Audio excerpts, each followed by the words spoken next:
प्यारे विद्यार्थियों नमस्कार। मैं तरसेम आजाद हाई स्कूल से आज आपके व्याकरण से संबंधित जो विषय लेकर आया हूं वह विषय है संज्ञा। तो आज हम संज्ञा के ऊपर अपना जो टॉपिक है वो आपके समक्ष रखेंगे। मुझे उम्मीद है कि आप ध्यानपूर्वक इसे सीखने का प्रयत्न करें।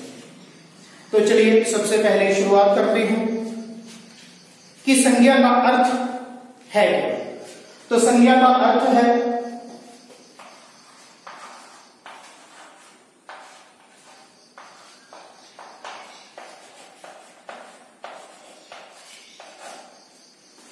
जैसा कि आप देख पा रहे हैं, संज्ञा का अर्थ जो होता है वो है नाम।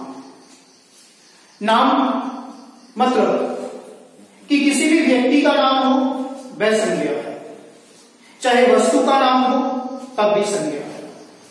किसी स्थान का, किसी भाव का नाम जो है वो संज्ञा कहलाता है।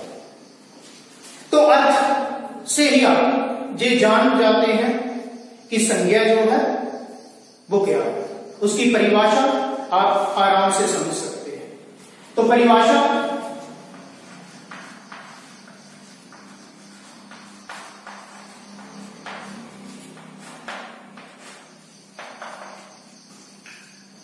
जब इसकी हम करते हैं तो इसी शब्द को लेकर के संज्ञा का जो अर्थ है इसी को लेकर के पूरी परिभाषा जो है, इसकी जो डेफिनेशन है वो कंप्लीट हो सकती है।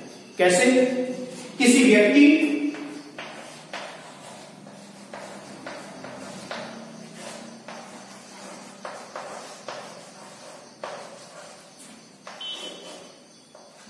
वस्तु, स्थान अथवा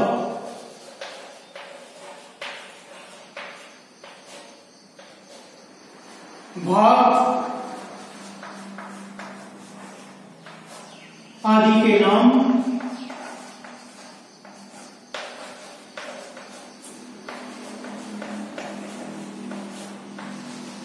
को संज्ञा कहते हैं।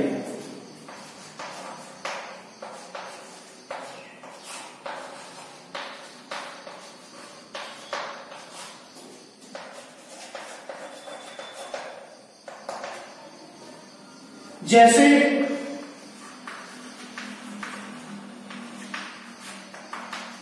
मोहन,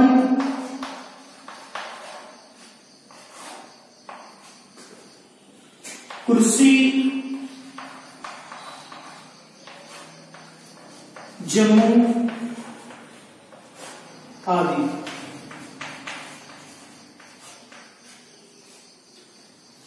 तो अर्थ से आप जान जाते हैं कि इसकी परिभाषा। तो संज्ञा का अर्थ था नाम। तो नाम चाहे वो किसी व्यक्ति का हो वह संज्ञा कहलाता है। किसी वस्तु का हो जैसे कुर्सी संज्ञा कहलाता है। किसी स्थान यमुना, दिल्ली आदि। तो अर्थ समझते ही आपको परिभाषा जो है वो याद करने में, जहां उसको याद रखने में कोई मुश्किल नहीं है। अब बात करते हैं इसके वेदों की।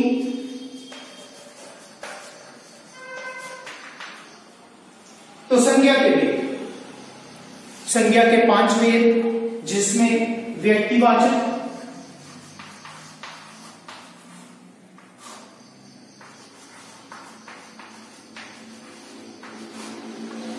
जातिवाचक,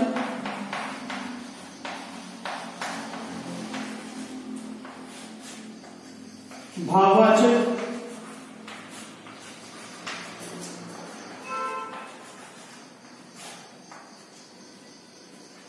द्रव्यवाचक,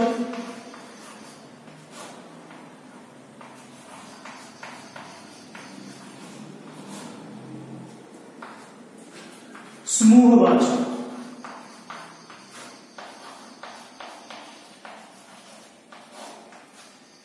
तो संज्ञा के जो 5 वेद व्यक्तिवाचक संज्ञा, जातिवाचक संज्ञा, भाववाचक संज्ञा, द्रव्यवाचक संज्ञा और समूहवाचक संज्ञा। अब इनकी पहचान जो है इन पांचों की वो किस प्रकार की जा सकती है, इसका एक सिंपल सा फंडा है। व्यक्तिवाचक की पहचान कैसे की जाएगी और जातिवाचक, इन दोनों में जो अंतर है वो बिल्कुल सिंपल सा आपने समझ लेना है कैसे। व्यक्तिवाचक में वो व्यक्ति, वो वस्तु, वो स्थान जिसका नाम दिया होगा। जैसे मान लो किसी व्यक्ति का नाम कृष्ण, राम, मोहन इत्यादि, तो जब नाम दिया गया हो किसी व्यक्ति का, किसी विशेष व्यक्ति का, तब व्यक्तिवाचक संज्ञा कहलाता है। चाहे वो किसी वस्तु का हो, किसी स्थान का, तो जब नाम दिया गया हो तब व्यक्तिवाचक संज्ञा कहलाता है। लेकिन जब किसी व्यक्ति का नाम ना दिया हो, किसी स्थान का नाम ना दिया हो, किसी वस्तु का नाम ना दिया हो, तब जातिवाचक संज्ञा कहलाता है। तो लेते हैं सबसे पहले व्यक्तिवाचक।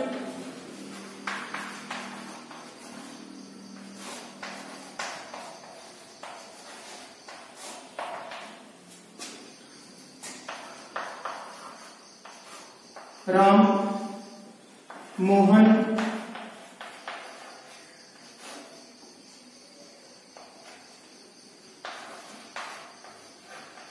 कृष्ण आदि।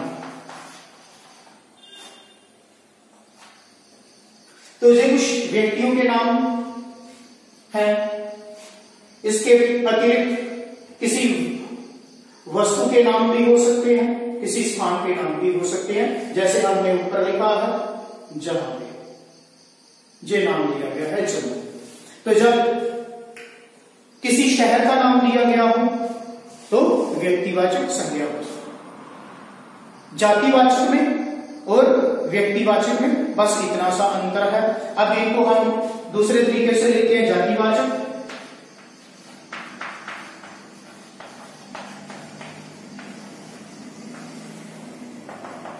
तो जातिवाचक में जब इनको हम लेते हैं तो हम क्या लिखेंगे, इसको पुरुष,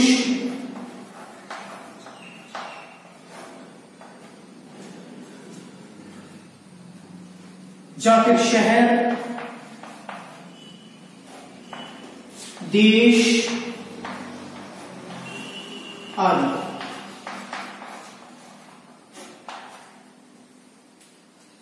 तो नाम ना दे करके व्यक्तिवाचक में तो नाम दिया गया था, अब जातिवाचक में नाम ना दे करके पुरुष, आदमी, या फिर शहर का नाम जम्मू ना दे करके शहर, किसी देश का नाम ना दे करके केवल देश, ऐसे शब्द जो हैं ये कहलाते हैं जातिवाचक संज्ञा।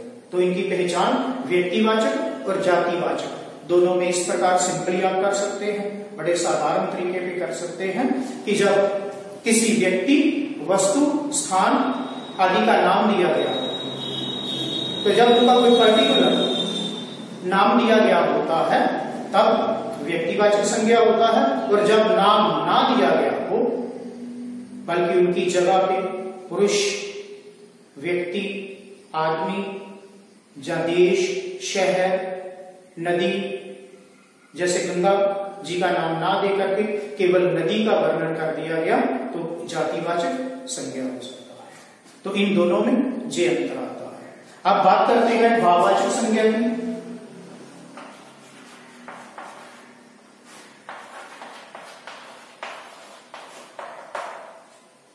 तो भाववाचक संज्ञा में जैसा कि नाम से ही, भाव से ही आप जान जाएंगे। भाव होता क्या है? भाव होता है फीलिंग, वो हमारी भावनाएं जिनको देखा नहीं जा सकता, महसूस किया जा सकता है। तो जिस चीज का आकार नहीं होता, कोई साइज नहीं होता, कोई रूप नहीं होता, रंग नहीं होता, तो वो भाववाचक संज्ञा के अंतर्गत आता है। केवल हमारी जो फीलिंग्स होती है, अर्थात जिसे हम देख तो नहीं सकते, केवल उसको महसूस किया जा सकता है, केवल उसकी फीलिंग की जा सकती है। तो उदाहरण के तौर पर जैसे हम लेते हैं ईमानदार। तो जो ईमानदार है, ईमानदार जो है वो दिखाई देता है, उसको हम देख सकते हैं। ईमानदार की कोई आकृति है, उसका कोई साइज है, उसका रूप है, उसका कोई रंग है, लेकिन उसके अंदर जो ईमानदारी है वो दिखाई नहीं देती, उसकी केवल फीलिंग की जाती है, केवल उसका भाव किया जाता है। ऐसे ही मानव तो दिखता है, लेकिन मानवता दिखाई नहीं देती, वो केवल फील की जा सकती है। तो भाववाचक संज्ञा में क्या आता है? जिसको हम फील कर सकते हैं, जिसका रंग नहीं, जिसका रूप नहीं, जिसका कोई साइज वगैरह नहीं। तो जैसे मानवता,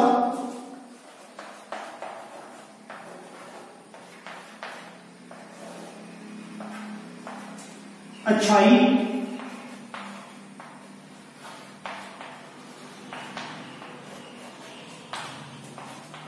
बुराई आदि। तो जिस प्रकार आपको बताया मानव को तो देखा जा सकता है, लेकिन उसके अंदर जो मानवता है, जो इंसानियत है, उसको केवल फील किया जा सकता है। अच्छा जो है वो दिखता है, परंतु अच्छाई जो है इसको फील किया जा सकता है। ऐसे बुराई आदि आते हैं। इसके बाद हम बात करते हैं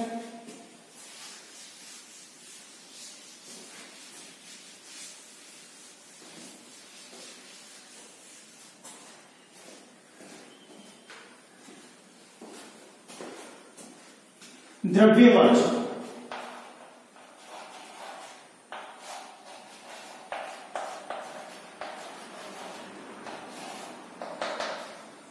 तो द्रव्यवाचक आता है जो द्रव्य होते हैं, जो मटीरियल होता है। तो द्रव्यवाचक में मटीरियल अर्थात सोना, चांदी, लोहा। तो मटीरियल में जो द्रव्य के अंतर्गत आते हैं, ऐसे जितनी भी वस्तुएं हैं, जितनी भी चीजें हैं, वो सभी द्रव्यवाचक संज्ञा के अंतर्गत आती हैं। तो जैसे सोना,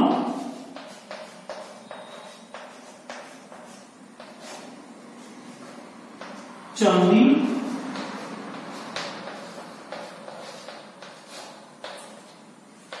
लोहा आदि।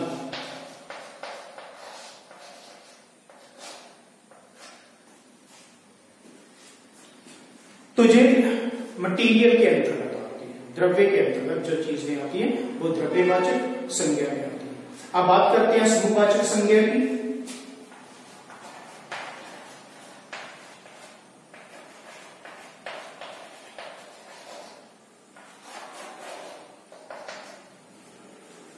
तो समूहवाचक, समूह होता है ग्रुप, समूह अर्थात ग्रुप जो कलेक्टिव। जिस प्रकार सेना किसी एक व्यक्ति से नहीं बनती, सेना में कोई एक व्यक्ति नहीं है, वो एक समूह है, वो एक ग्रुप है। तो समूहवाचक संज्ञा के अंतर्गत वो चीजें आती हैं जो कलेक्टिव हो, जो एक से अधिक हो, जो ग्रुप में हो। तो जिस प्रकार सेना,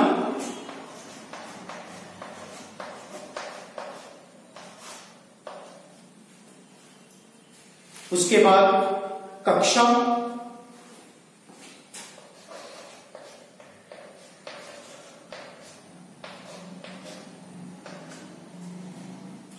फिर और ले सकते हैं आप कोई झुंड, जैसे हिरणों का झुंड हो गया। तो झुंड में जो कलेक्टिव है, तो झुंड,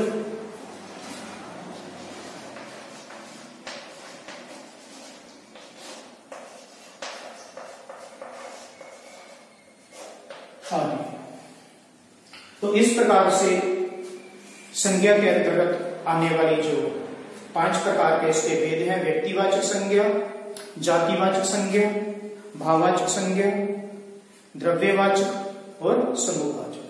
तो इनकी जो पहचान है वो क्या है? सिंपली व्यक्तिवाचक में किसी व्यक्ति, वस्तु, स्थान का जब नाम दिया गया होता है, उसका पर्टिकुलर नाम दे करके बताया गया होता है तो व्यक्तिवाचक संज्ञा कहलाता है।